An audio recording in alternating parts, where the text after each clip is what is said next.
Saudara-saudara, mengapa orang Kristen merayakan hari Natal? Boleh tidak kita merayakan Yesus lahir ke dalam dunia? Boleh tidak? Boleh. Karena memang pernah ada satu hari Tuhan turun dari surga, lahir di dalam dunia ini. Untuk mengingat hari itu tidak salah. Untuk mengingat Tuhan pernah mengunjungi bumi, tidak salah. Tetapi mempergunakan hari itu menjadi liburan yang berbuat dosa, itu salah. Hari Natal di dalam dunia ini sudah menjadi hari manusia berbuat dosa dan telah memalukan nama Tuhan.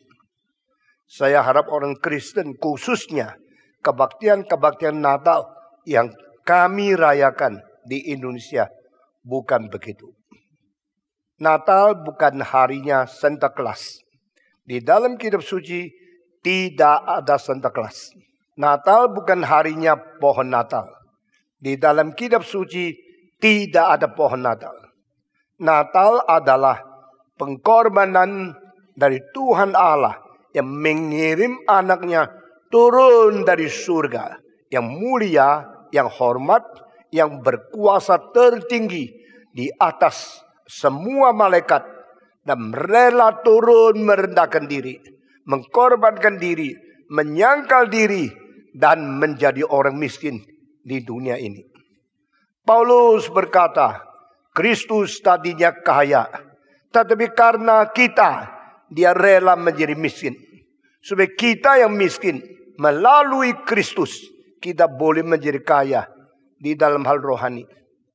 Kita bersyukur kepada Tuhan.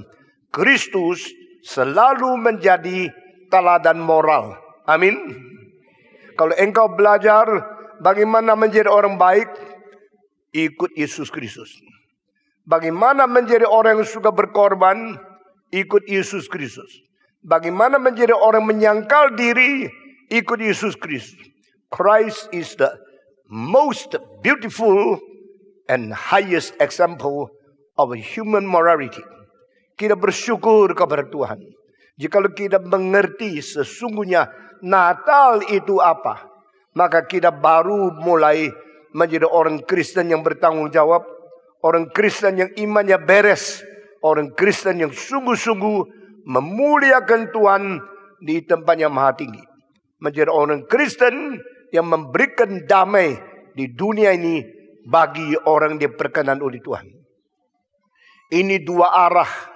To glorify God in the highest and peace on earth toward those people who are delighting God. Ini dua kalimat muncul di dalam hari Natal. Pada waktu Yesus lahir, yang mengatakan kedua kalimat ini siapa? Di dalam Alkitab kalimat mulia bagi Allah di tempat yang maha tinggi. Lalu damai di bumi bagi orang yang diperkenan oleh Tuhan. Kalimat ini ada tidak? Ada. Dua kalimat mulia bagi Allah, damai kepada manusia. Dua kalimat ini diucapkan pertama kali oleh malaikat. Saudara-saudara, manusia tidak tahu kenapa Yesus lahir. Manusia tidak tahu apa artinya Natal. Tetapi malaikat harus memberitahu. Karena malaikat adalah yang berkuasa dan yang melaksanakan kehendak Allah.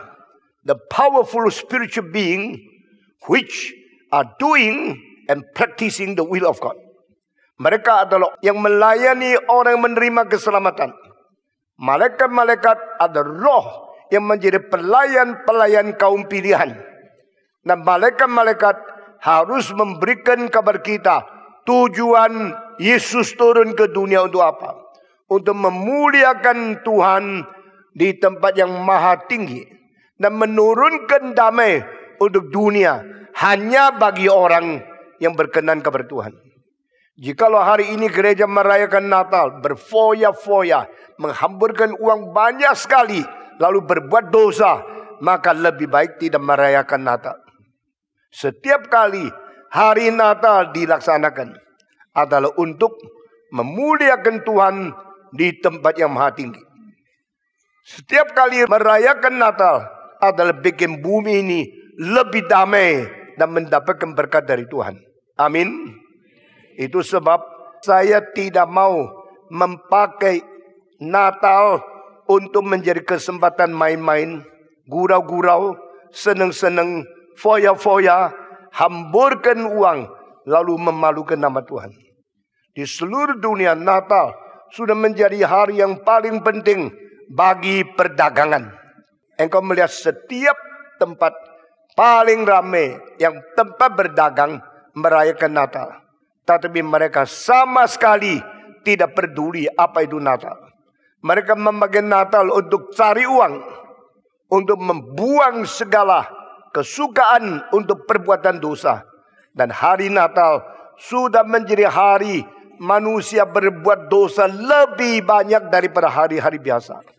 Saya kira Tuhan di surga sangat sedih melihat Natal sekular, Natal duniawi, Natal dosa, Natal yang diperalat oleh setan. Itu sebab mari kita minta Tuhan memimpin kita, mengarahkan hati kita, mengkonsentrasikan semangat kita untuk memikir kenapa Kristus datang ke dalam dunia. Saya sudah memimpin Natal di semua kota yang penting, khususnya di Indonesia. Dan setiap tahun saya pakai tema yang berbeda. Tahun lalu saya bikin satu tema Natal yang sangat dahsyat, sangat menakutkan. Api dari surga. Dan di dalam khotbah tahun lalu saya berkata api pernah muncul nyala-nyala di dalam pedang yang bernyala-nyala api pada waktu Adam Hawa diusir daripada Taman Eden. Setelah itu Allah menurunkan api yang menakutkan pada waktu membakar habis Sodom Gomora. Waktu Allah membakar mati kedua anak daripada Harun yang baru dilantik menjadi imam karena mereka melanggar kehendak Allah. Saudara-saudara sekalian, our God is a consuming fire.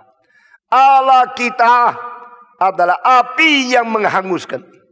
Barang siapa bermain-main dengan Tuhan, dia hanya menerima kemarahan, keadilan, dan musnah dan binasa yang diturunkan dari surga. Kenapa kan Natal pakai api? Kenapa Natal pakai istilah binasa? Bukankah ini berlainan dengan kitab suci? Justru ini kitab suci. Yesus berkata, jikalau aku melemparkan api ke dalam dunia ini, bukankah itu kehendakku? Yesus datang ke dunia membawa api. Yesus turun dari surga menurunkan api supaya manusia mengenal Tuhan itu suci adanya, Tuhan itu adil adanya, dan Tuhan itu dahsyat adanya. Our God is a consuming fire. Di salah satu sebab Yesus turun ke dunia membawa api surga yang memberikan semangat dan hati yang hangat melayani. Juga sekaligus memberikan hukuman dan penghakiman yang dahsyat kepada manusia. Tahun ini saya memilih istilah yang lain. Mengapa Yesus datang ke dalam dunia? Karena kasih yang kudus mengunjungi dunia. The holy love of God come to visit this world. Yesus Kristus mewakili kasih Allah yang paling wujud. Kasih Allah yang tertinggi. Kasih Allah yang paling murni, paling suci. Kasih kudus mengunjungi dunia ini. Harap hari ini engkau menerima cinta dari Tuhan. Waktu saya umur 24, ada orang kirim kartu Natal kepada saya. Waktu saya buka amplop, saya melihat lukisan yang hari ini pakai menjadi judul kita di dalam buku acara ini. Waktu saya lihat lukisan ini, saya kaget luar biasa.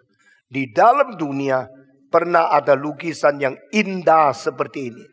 Saudara-saudara, waktu itu saya memikirkan, Mungkinkah manusia melukis wanita yang masih belum nikah secantik seperti ini? Saya tidak habis pikirannya. Mengapakah ada lukisan yang begitu indah di dalam dunia? Saya terus mau tahu yang lukis ini siapa. Penasaran, saya terus tanya, siapa sih yang melukis gambar ini? Dia orang zaman apa? Dia negara apa? Dia di dalam aliran seni abad keberapa? Saya terus penasaran, tapi saya tidak ketemu. Sampai kira-kira 7 tahun yang lalu, saya ketemu lukisan asli ada di Italia. Saya kaget sekali. Inilah yang saya cari sudah lebih 25 tahun. Belum menemukan. Akhirnya saya mendapatkan lukisan ini. Dan di situ saya mempelajari lukisan ini keagungannya di mana. Ini tahun saya minta tolong lukisan ini dicetak di buku nyanyian. Supaya semua orang dengar khotbah boleh mengerti dari berita lukisan ini. Cinta kasih yang suci turun dari surga kepada manusia. Ini mengingat cinta kasih Allah yang memberikan anak yang tunggal kepada manusia. Yesus adalah satu-satunya manusia yang diturunkan ke dunia melalui Roh Kudus menaungi seorang anak darah yang perawan, belum pernah menikah, belum pernah mengalami hubungan seks. Akhirnya Tuhan dengan kuasanya super alam campur tangan di dalam bidang dunia yang dia ciptakan, lalu menurunkan Yesus menjadi Sang Kudus dari Allah, anak Allah di tempat yang maha tinggi, turun melampaui segala hukum alam, melewati seorang wanita yang dicipta oleh Tuhan tanpa seks, melahirkan Yesus Kristus. Saudara-saudara, lukisan ini sangat indah. Karena engkau seolah-olah melihatkan seorang perempuan yang mempunyai cinta ibu yang begitu agung. Tetapi dari mukanya dia tak pernah mengenal seks. Ini perempuan yang suci. Perempuan yang masih perawan. Perempuan yang anak darah. Tetapi karena taat kepada Tuhan, Tuhan berkata engkau akan melahirkan seorang anak laki-laki. Lalu dia berkata, mana boleh jadi? Saya belum nikah. Kenapa saya harus melahirkan anak? Akan dimarahin, ditertawain, dihina, dicaci maki, diolok-olok oleh seluruh kota. Mereka akan kira saya perempuan tidak beres. Tidak. Karena Roh Kudus berada di atas dirimu, maka engkau akan melahirkan seorang laki-laki. Menurut medis, menurut biologis, perempuan tak mungkin mempunyai benih laki-laki. Di dalam diri perempuan hanya mungkin ada benih perempuan. Tidak ada benih laki-laki. Perempuan kalau tidak hubungan dengan laki-laki, tak mungkin melahirkan seorang anak laki-laki. Kecuali campur tangan Tuhan Allah. Pekerjaan Roh Kudus yang melampaui semua dalil dari medis, dalil dari biologi. Sehingga Tuhan sendiri berkata, aku akan menjalankan satu mujizat yang besar. Seorang wanita akan memelihara dan akan menjaga seorang pria. Menurut apa yang dinubuatkan oleh Yeremia, maka the woman who is protecting the man is Mary. And by him, through Mary, God sent his only begotten son to be born from a virgin. Dan ini juga mengikuti nubuat yang ditulis di dalam Yesaya pasal 7 ayat 14. Seorang gadis perawan akan mengandung dan melahirkan seorang anak laki-laki. Dan akan diberi nama Immanuel. Manu itu artinya bahasa daripada Ibrani, yaitu manusia. El berarti Elohim, Allah. Immanuel berarti dia Allah jelma menjadi manusia. Allah beserta dengan manusia. Berarti Yesus datang ke dunia menyatakan kehadiran Tuhan kepada umat yang diciptakan. Pencipta berada di dalam dunia ciptaan. Allah jelma menjadi manusia. Tuhan mau menyertai umat manusia. Sehingga manusia tidak lagi sepi. Tidak lagi dibuang. Tidak lagi tersendiri. Karena Allah sendiri datang hidup di tengah-tengah manusia. Dengan sendirinya berdaging, berdarah, menjadi manusia. Hidup di tengah-tengah kita. Dan ini saya mau tanya. Cerita orang Majus dari tempat timur mencari Yesus. Tempat orang penggembala datang menyembah Yesus. Semua cerita tentang Natal muncul istilah kasih tidak. Saya lihat tidak ada. The three kings or the kings from the east datang mencari Yesus. Tidak ada istilah kasih. Pada waktu penggembala datang ke Bethlehem, ada nubuatan yang diberitakan oleh malaikat. Tapi tidak ada istilah kasih. Lalu kenapakah kali ini judulnya kasih suci mengunjungi dunia? Istilah kasih yang saya pakai di sini diambil daripada Yohanes pasal 3 ayat ke-16. Semua menghafal. 1, 2, 3. Karena demikianlah Allah mengasihi isi dunia ini, sehingga dikaruniakannya anak yang tunggal itu, supaya barang siapa yang percaya kepada Dia jangan binasa, melainkan beroleh hidup yang kekal. Di sini perubahan destiny umat manusia yang paling besar dari status binasa menjadi orang memiliki hidup yang kekal. Kenapa manusia yang binasa, yang berdosa, yang dimarahi Tuhan, yang harus masuk neraka, boleh mendapatkan hidup yang kekal? Hanya karena satu sebab, ada cinta Tuhan. Cinta Tuhan merubah kita. Cinta Tuhan tidak mengizinkan kita binasa. Cinta Tuhan tidak mau kita masuk neraka. Cinta Tuhan memberikan hidup kekal kepada kita. Melalui apa? Hidup kekal tiba kepada manusia melalui dikaruniakannya anak yang tunggal itu. The only begotten Son of God. The only Holy One of God. Come to this world and come enter into our heart. Make us to be saved, to be forgiven, to be reconciled with our God, and we obtain the eternal life. Kita bersyukur kepada Tuhan. Inilah cinta yang kita melihat. Saudara-saudara, pada waktu pertama kali saya menemukan lukisan ini berada di Museum Kapitolin, saya kaget sekali. Saya terus melihat, lalu saya heran, kenapa di antara Yesus yang digendong oleh Maria di sini, pinggirnya ada seorang tua. The Holy Family, ini judul dari lukisan ini. The Holy Family berarti Yusuf, Maria, sama Yesus. Lalu saya tanya, betulkah Yusuf tua seperti ini? Apakah dia bukan seorang muda yang menikah dengan seorang gadis yang lebih muda? Tetapi kenapa kelihatan dia seperti orang tua? Mungkin sudah lebih umur 50, kepala sudah mulai gundul. Saudara-saudara, beberapa tahun lalu saya mendengarkan seorang teolog berkata, memang Yusuf sudah agak lanjut usianya.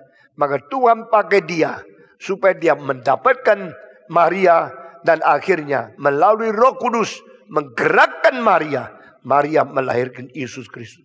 Dia seperti seorang lain. Dia seperti bukan yang mempunyai Yesus, yang diberikan kuasa oleh Tuhan mendapatkan anak ini. Saudara-saudara, ini salah satu lukisan yang paling indah di dalam sejarah manusia.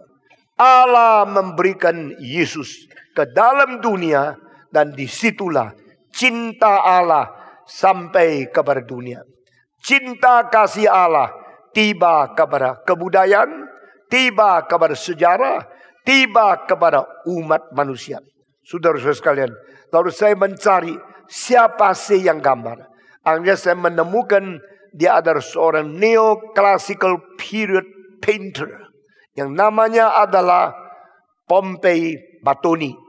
Seorang Itali abad ke-18. Dia menggambar lukisan ini membuktikan dia sangat mengerti artinya Natal. Saudara-saudara, dari lukisan ini kita mendapatkan judul Kasih Kudus datang mengunjungi dunia. Kasih dari Allah, bukan kasih dari berdunia. Di dunia ini tidak ada orang tidak mengetahui kasih. Waktu kita masih kecil, kita menerima cinta dari sang ibu. Kita menerima cinta dari sang bapak. Cinta ibu, cinta yang paling agung di dunia ini. Cinta bapak tidak secinta ibu. Dari motivasi yang paling murni, mau mengkorbankan, mau menyangkal diri, mau mengkorbankan segala sesuatu demi membesarkan anak. Saudara-saudara, tadi Alkitab berkata kepada kita, tidak ada cinta yang lebih besar dari cinta Tuhan. Sehingga kita tidak bisa mengatakan cinta manusia semua kudus adanya.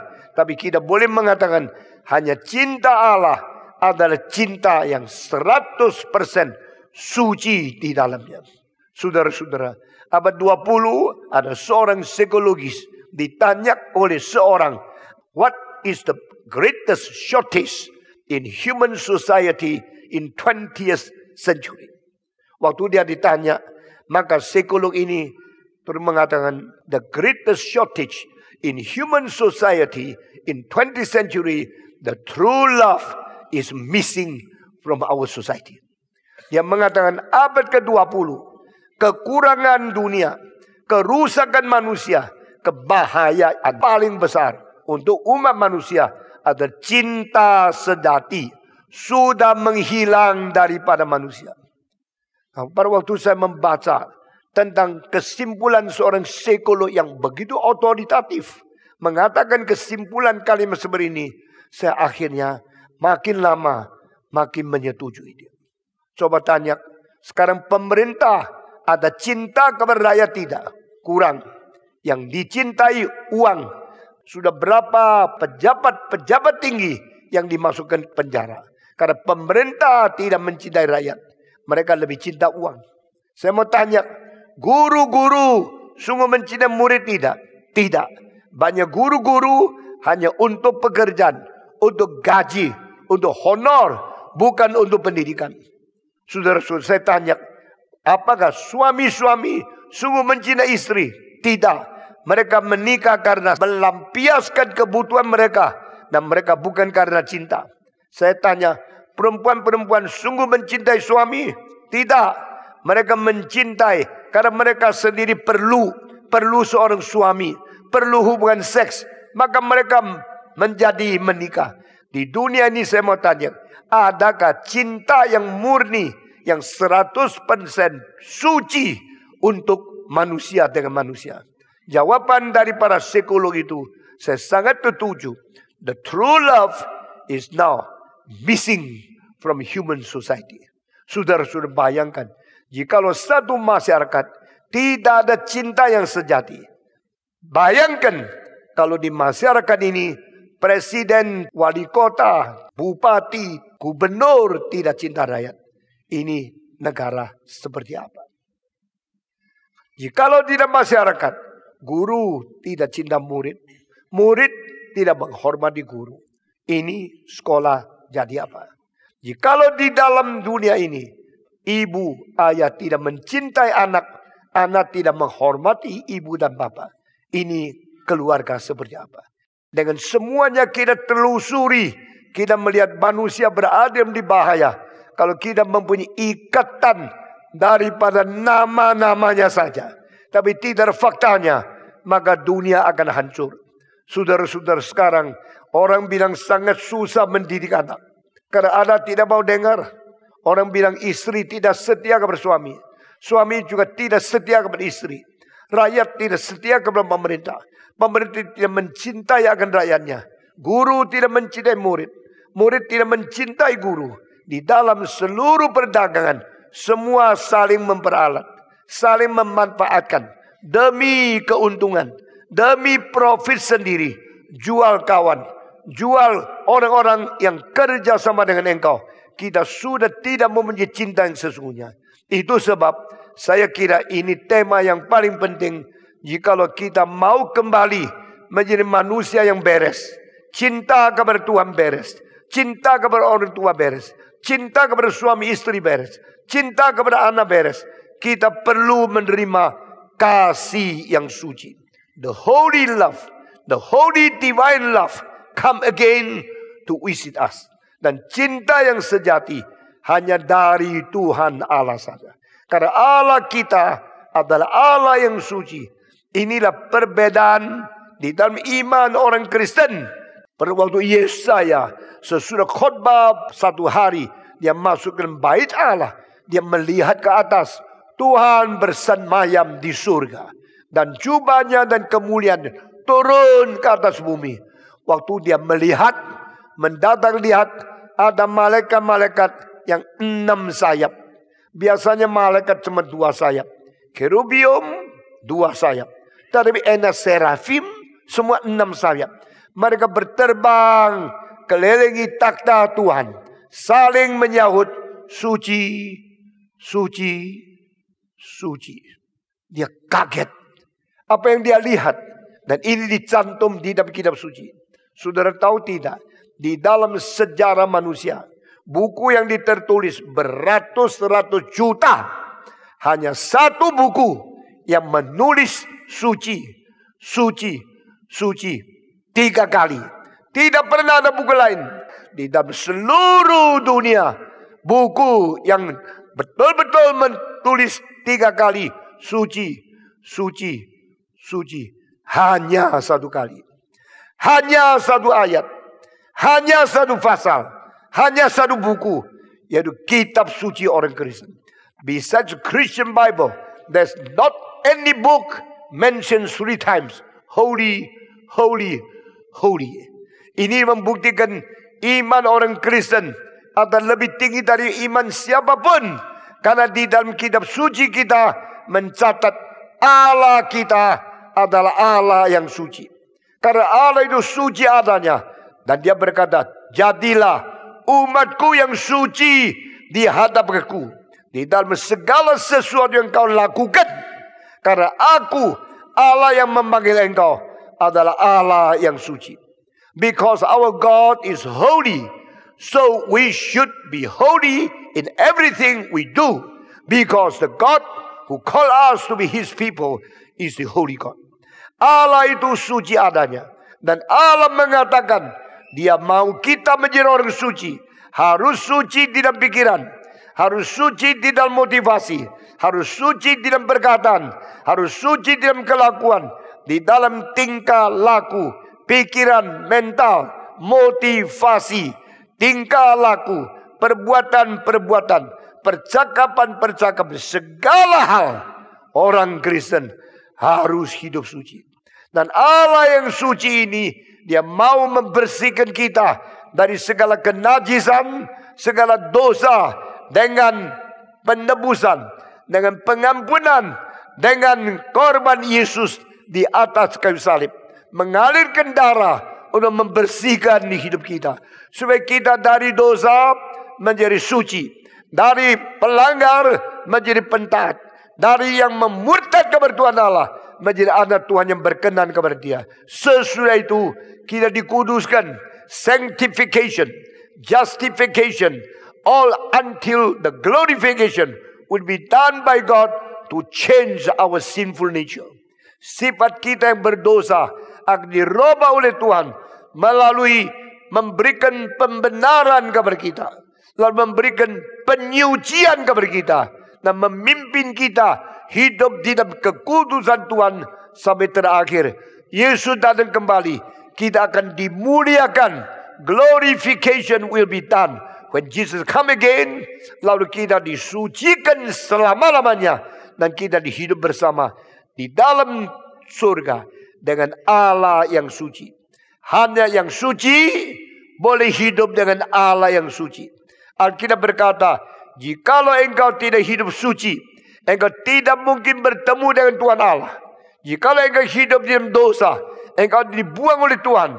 Mari kita menjadi orang yang merindukan, mencintai, dan mengejar kesucian seumur hidup, menjadi diperkenan oleh Tuhan Allah. Hanya suci yang melayakkan kita diterima oleh Tuhan, karena Tuhan kita Tuhan suci adanya. Dan pada waktu Tuhan melihat dunia makin lama makin berdosa, manusia makin lama makin berbuat jahat, makin lama makin kurang ajar, makin lama makin murtad, makin melawan Tuhan.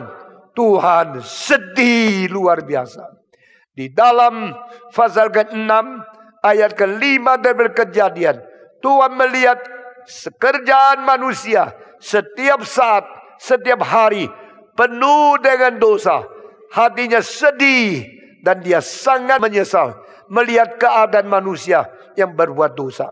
Saudara-saudara, Allah yang suci tidak bisa melihat dosa.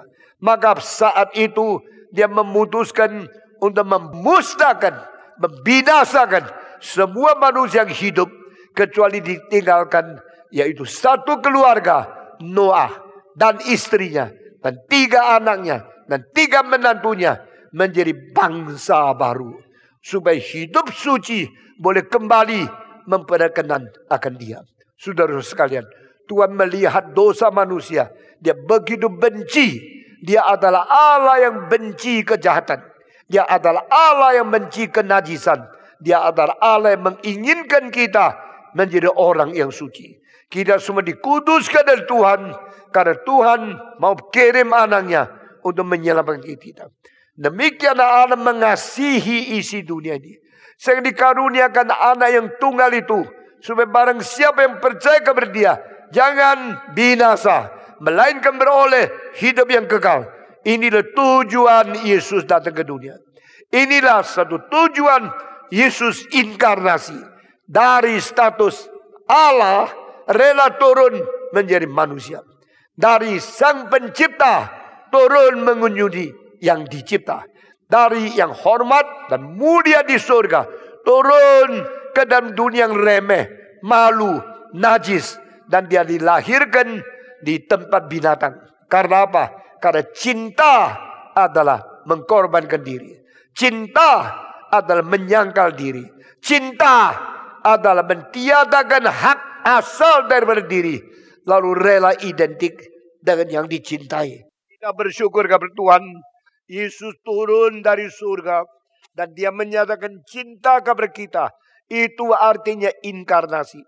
Setiap kali merayakan Natal, ingat, Natal adalah inkarnasi. Berarti Allah rela turun menjadi manusia. Di sini rahasia keselamatan. Di sini rahasia sesuatu rencana Allah untuk menjadikan kita kembali diterima oleh Dia. Berarti inkarnasi, Natal berarti pengorbanan Tuhan. Di mana ada cinta, di situ ada memberi. Kalau engkau mencintai seseorang, tidak mungkin engkau tidak memberikan sesuatu kepada dia. Cinta mengakibatkan pemberian. Karena demikian Allah mengasihi isi dunia, sehingga diberikan anak yang tunggal itu. Cinta mengakibatkan pemberian. Tidak mungkin engkau mencintai seseorang dan engkau tidak pernah memberi sesuatu kepada dia. Dan orang yang paling pelit, waktu dia cinta, dia menjadi orang yang hatinya besar. Karena dia rela memberikan sesuatu kepada yang dicintai. Di mana ada cinta, di sana ada pemberian. Di mana ada cinta, di sana ada pengorbanan. Di mana cinta, di situ engkau mulai mengurangi bahagia sendiri, mengurangi kenikmatan sendiri, membagikan sesuatu kepada yang kau cintai, karena ini tidak mungkin dipalsukan. Demikian Allah mengasihi isi dunia, maka Allah sendiri memberikan anak yang tunggal kepada manusia. Allah sendiri mengurangi bahagia sendiri. Allah sendiri mengurangi kemuliaan sendiri. Allah sendiri turun dari tempat yang paling hormat, datang ke dunia yang penuh dengan dosa. Turun dari tempat yang paling mulia, masuk ke dalam palungan yang mempermalukan. Karena cinta dari Tuhan Allah, maka Dia mengorbankan surga, meninggalkan tempat yang mulia, meninggalkan tempat yang hormat. Dia turun menjadi manusia yang dipermalukan, yang dihina, yang diejek, yang diolok-olok. Dan akhirnya Yesus di dunia dipaku di atas kayu salib. Di situ dia menerima pengolokan, menerima maki caci, menerima penghinaan yang terbesar. Waktu Yesus dipaku di atas kayu salib, orang yang berada di Golgota berkata, turun daripada kayu salib. Jikalau engkau sungguh-sungguh Allah, engkau pasti bisa menyelamatkan sendiri. Turunlah dari kayu salib. Sekarang saya tanya, Yesus mau turun dari kayu salib, bisa tidak? Karena dia kalau bisa turun dari surga ke dunia, beribu-ribu juta kilometer, dia bisa turun. Masakan Yesus tidak bisa turun dari salib yang hanya 3 meter. Saudara-saudara, kalau Yesus mau turun, gampang sekali. Apalagi pada waktu dia dirangsang, diejek, waktu dia dihina, berkata, turunlah engkau. Kalau saya, pasti langsung turun. Tapi Yesus tidak. Yesus lebih baik tidak turun dari salib. Karena itulah kehendak Tuhan. Itulah pimpinan Tuhan. Dia harus tuntas menerima segala sengsara dan tidak mau dirangsang, tidak mau diprovokasi, dan dia tidak mau meninggalkan salib. Jikalau Yesus turun dari salib, keselamatan tidak ada yang melunaskan. Pengampunan dosa tidak mungkin digenapi. Maka Allah tidak mungkin menyelamatkan manusia. Demi menyelesaikan kehendak Allah, demi menyempurnakan rencana Allah, Yesus sengaja tidak mau turun. Dia terus menerima sengsara sampai hembuskan napas terakhir dan berkata, ya Bapa, aku menyerahkan nyawaku ke dalam tanganmu. Lalu dia tunduk kepala dan dia mati. Saudara-saudara, cinta kasih yang suci ada di dalam Kristus. Cinta kasih yang suci dari surga dinyatakan melalui inkarnasi. Inilah artinya Natal. Hari ini kalau kita merayakan Natal dan tidak mengerti bagaimana Allah berkorban, bagaimana Allah merendahkan diri, bagaimana Allah menyangkal diri, bagaimana Allah rela turun dari tempat yang paling mulia datang ke dunia yang mempermalukan, dari tempat yang paling hormat datang masuk dunia yang begitu hina. Inilah cinta kasih Tuhan Allah. Cinta kasih masuk ke dalam dunia. Cinta yang sejati adalah cinta yang bagaimana? Cinta yang sejati pertama adalah cinta yang inisiatif. Manusia selalu mempunyai cinta yang pasif. Kalau orang baik kepada engkau, sudah lama-lama baru sadar, loh dia kok baik kepada saya juga harus baik kepada dia. Orang kalau engkau kasih hadiah engkau terima, biasa menerima berkat, biasa menerima hadiah dari orang lain, menjadi sesuatu hati yang kebal, sehingga kalau kurang mengasihi engkau mulai celah dia. Saudara-saudara, jangan terlalu baik. Orang yang terlalu baik mungkin diperalat oleh orang lain. Kalau engkau undang seorang makan 100 kali, kali ke 101 lupa undang, dia mulai marah sama kamu. Kalau kamu tidak pernah undang orang makan, pertama undang, dia banyak terima kasih. Manusia membenci jiwa yang tidak kenal budi, tidak bersyukur, hanya mau terima saja. Kapankah engkau mulai membalas kasih orang lain? Setelah terima banyak, sungkan, baru engkau mengasihi dia. Adakah Tuhan Allah dicintai oleh manusia baru memberi cinta kepada manusia? Tidak. Cinta Tuhan Allah adalah cinta inisiatif. Itu sebab Alkitab berkali-kali berkata, khususnya dari tulisan dari Rasul Yohanes, kami mengasihi karena dia mengasihi kami terlebih dahulu. Allah lebih dulu mencintai manusia, baru manusia mencintai Allah. Allah kalau tidak mencintai manusia, manusia tak pernah mengetahui apa artinya cinta Allah. Sekarang banyak orang Kristen tidak pernah memberikan perpuluhan untuk Tuhan Allah. Karena mereka cuma maunya terima cinta, terima anugerah, terima berkat, terima kekayaan, terima segala sesuatu pemeliharaan dari Tuhan. Dan tidak pernah mengingat yang milik Tuhan harus saya kembali kepada dia. Saudara, cinta yang sejati pertama cinta inisiatif. Siapa yang mencintai siapa dulu? Manusia mencintai Tuhan terlebih dahulu. Sampai Tuhan sungkan balas cinta kita dengan cinta kepada manusia. Tidak. Tuhan selalu inisiator. Tuhan selalu inisiatif. Tuhan mempunyai cinta terlebih dahulu kepada kita. Sebelum engkau mengenal Tuhan, Tuhan sudah mencipta engkau. Sebelum engkau mengerti cintanya, Dia sudah memberikan Yesus menjadi juru selamat. Cinta Tuhan adalah cinta inisiatif. Kedua, cinta yang sejati adalah cinta yang merendahkan diri. Bukan cinta untuk memperoleh, bukan cinta untuk membanggakan diri. Cinta yang mau turun dari status mulia, dari status hormat, dari status tinggi, rela turun. Itu namanya cinta. Orang mencintai harus mencintai dengan rendah hati.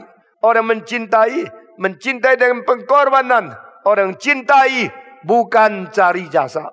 Saudara-saudara, cinta yang sejati, cinta yang mempeduli orang lain, mengkorbankan diri demi melengkapi orang lain, mengkorbankan bahagia diri demi menyempurnakan orang lain. Itu namanya cinta. Saudara-saudara, cinta yang suci, cinta yang benar, cinta inisiatif, cinta merendahkan diri, cinta menyangkal diri, cinta yang memberi, cinta yang berkorban. Bukan saja demikian, cinta yang ajaib. Karena Allah mencintai orang yang berdosa. Ini ajaib. Kita tidak layak dicintai. Allah mempunyai cinta yang ajaib. Karena kita musuh Tuhan. Kita tidak layak dicinta. Kita memusuhi Tuhan. Tuhan mencintai kita. Kita melawan Tuhan. Tuhan tetap mencintai kita. Itu sebab cinta Tuhan adalah cinta yang ajaib. Bukan saja demikian. Cinta Tuhan adalah cinta yang kekal. Yang tidak mencari sesuatu imbalan atau sesuatu balasan cinta dari manusia. Saya akan mengakhiri dengan satu cerita dari Perancis. Ada seorang ibu, suaminya mati dan dia mempunyai seorang anak hanya umur 1.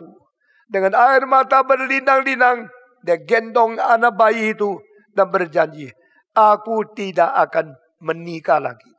Aku akan menjaga engkau, memelihara engkau, memberi makan dan bekerja untuk menghidup engkau dan mendidik engkau menjadi manusia yang sukses. Ibu ini berjanji kepada diri sendiri, berjanji kepada bayi itu, dan dia sungguh-sungguh tidak nikah lagi. Dia terus bekerja berat untuk besarkan anak yang kecil itu. Anak itu tidak tahu susahnya ibu, tapi dia cuma tahu kebutuhan dia sendiri.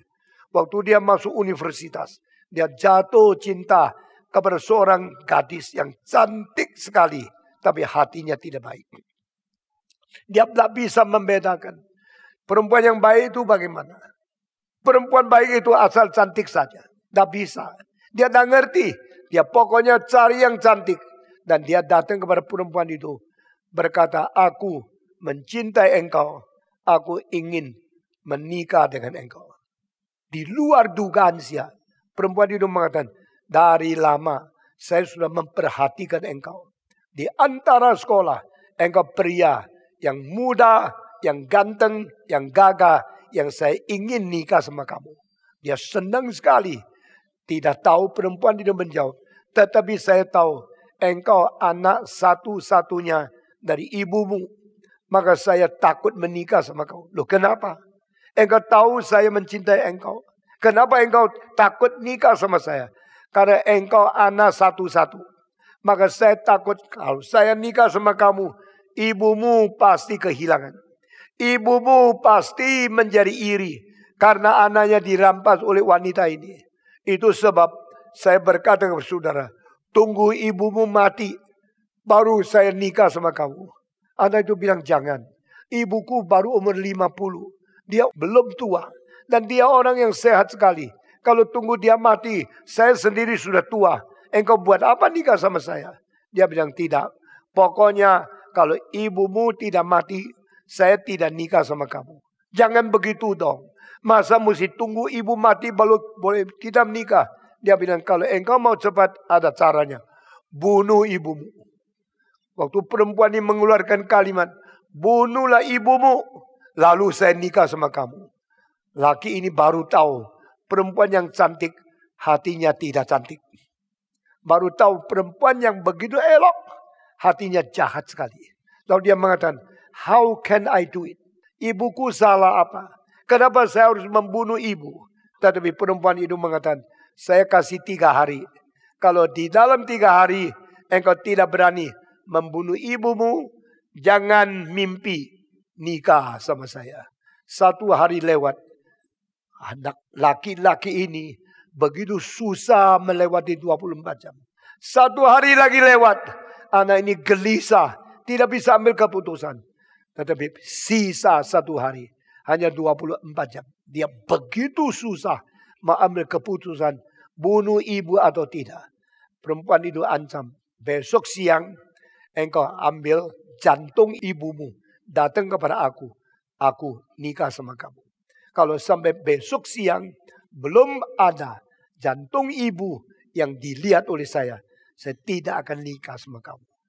Malam itu dia sama sekali tidak bisa tidur. Dia terus didesak. Besok siang, hari terakhir, ini deadline. Bunuhlah ibu. Keluarkan jantungnya, taruh di piring, bawa ke perempuan yang cantik ini. Kalau tidak, saya langsung kawin sama orang lain. Malam itu dia tidak bisa tidur. This is the final night. This is the deadline. And this is the opportunity for me to kill my own mother and to marry her. Sampai jam 11, jam 12, ibunya sudah tidur. Dia terus di luar pintu kamar ibu. Bondar-mandir. Mengambil keputusan bunuh atau tidak. Akhirnya sesuatu suara mengatakan, ibu sudah tua kan? Ibu bisa mati kan? Tunggu ibu mati. Perempuan yang cantik sudah diambil orang lain. Lebih baik engkau bunuh. Lalu engkau dapat. Lalu dia akan melahirkan anak untuk kamu. Kamu memang anak ibu. Tapi kamu adalah dirimu kamu sendiri. Kamu harus mempunyai keputusan. Untuk menentukan hari depan.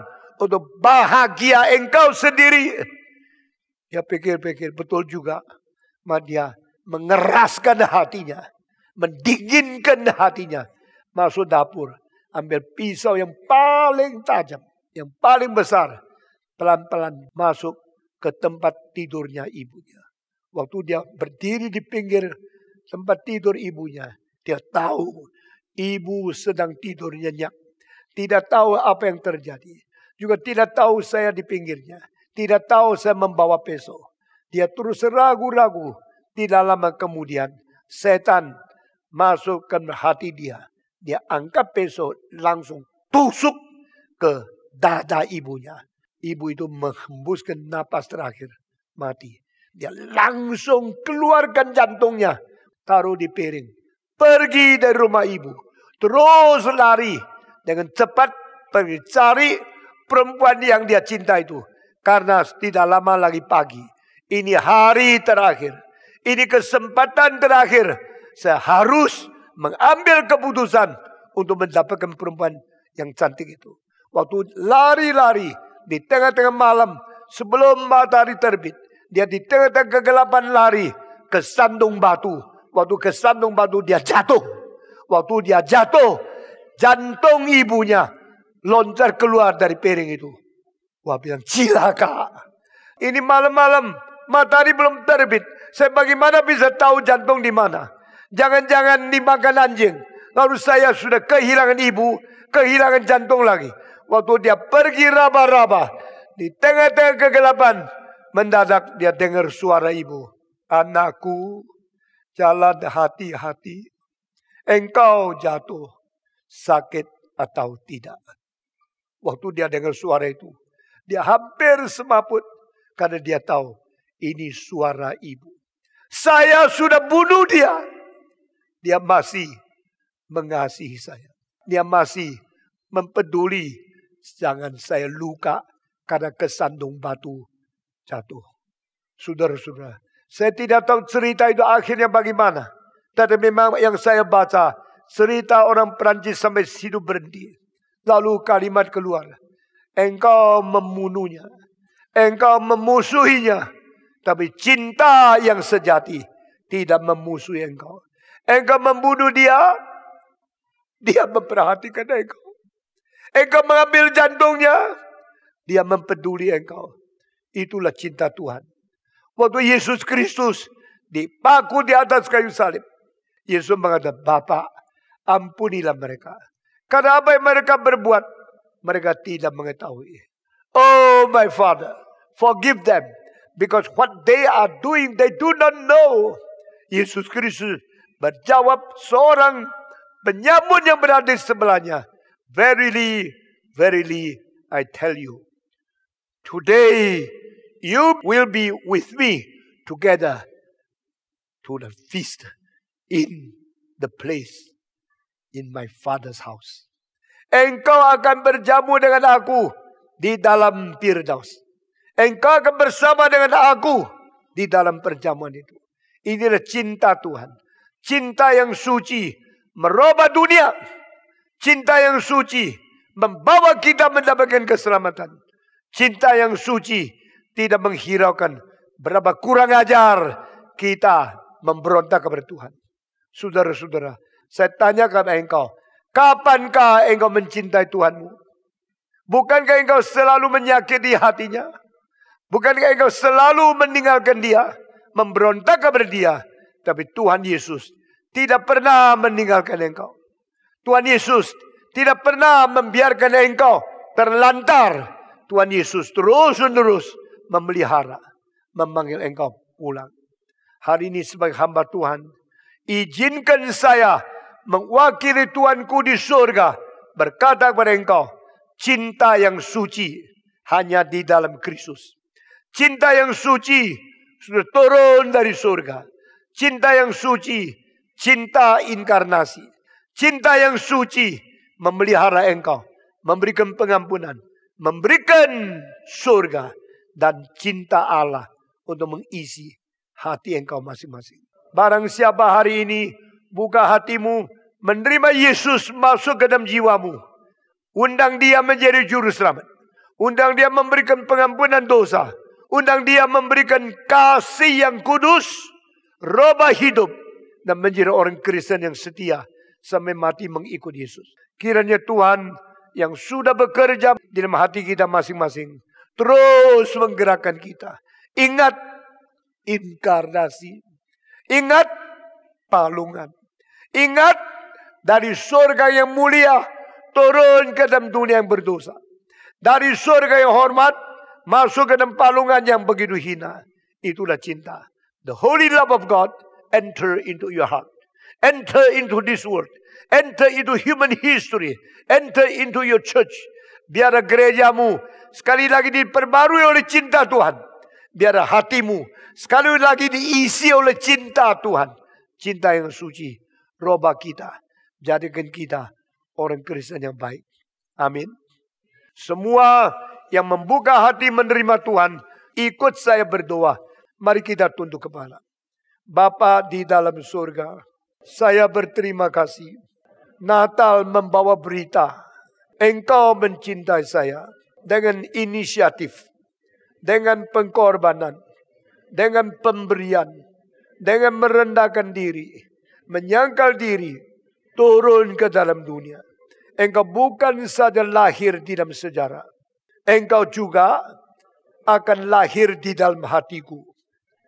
Tuhan tolong saya. Terimalah doa saya.